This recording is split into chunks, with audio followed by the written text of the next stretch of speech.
সিটির ভিতরে অল্প জায়গায় যে ঘোরানোর ব্যাপারটা, হ্যাঁ এটা খুব ভালো লাগছে। এটা খুব কমফোর্ট আর কন্ট্রোল ভালো লাগছে, অ্যাক্সিলারেশনও ভালো আছে।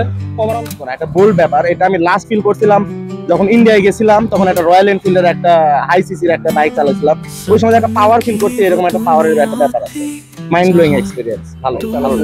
সেই ক্ষেত্রে আমার কাছে মনে হলো যে এই বাইকটি চালিয়ে একটা আলাদা অন্যরকম একটা ফিল, এটা আসলে বলে বোঝানো যাবে না যে এটা আসলে কিরকম ফিল, কিন্তু আসলে অসাধারণ। এক কথায় বলতে গেলে বাইকটি চালিয়ে আমি অসাধারণ একটা ফিল পাইছি, মজা পাইছি।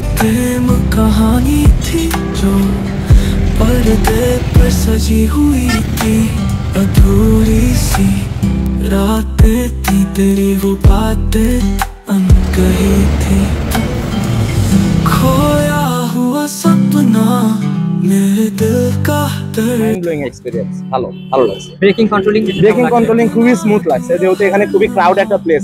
এই প্লেসের ভিতরে হচ্ছে মানে ব্রেকিং এর যে একটা ইউটিলাইজেশন ভালো লাগছে, অ্যাক্সিলারেশনও ভালো আছে। ওভারঅল ভালো, মানে সেই হিসাবে যে অনেক ভারী বাইক হিসাবে যে আমি যেটা মনে করছিলাম যে ইউজ করাটা অনেক হচ্ছে টাফ হবে বা মানে একটা ভারী ফিল, ওইটা না, চালানোর সময় ওইটা খুব ইজি লাগছে। এবং কম্বিনেশনটা টোটাল অল ওভার মানে এক কথা বলতে গেলে অসাধারণ এবং অনেক সুন্দর ছিল। এক কথায় রেডি পিকআপ সবকিছু আমি অসাধারণ পেয়েছি।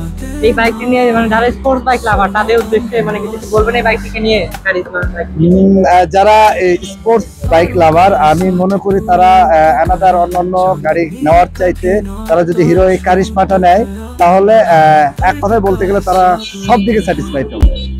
तेरी यादों में बसा हर ख्वाब अब है, खोया हुआ सपना मेरे दिल का दर्द, तेरे बिना पूरा हर लम्हा मेरी जिंदगी का अर्द। गिटार की धुन और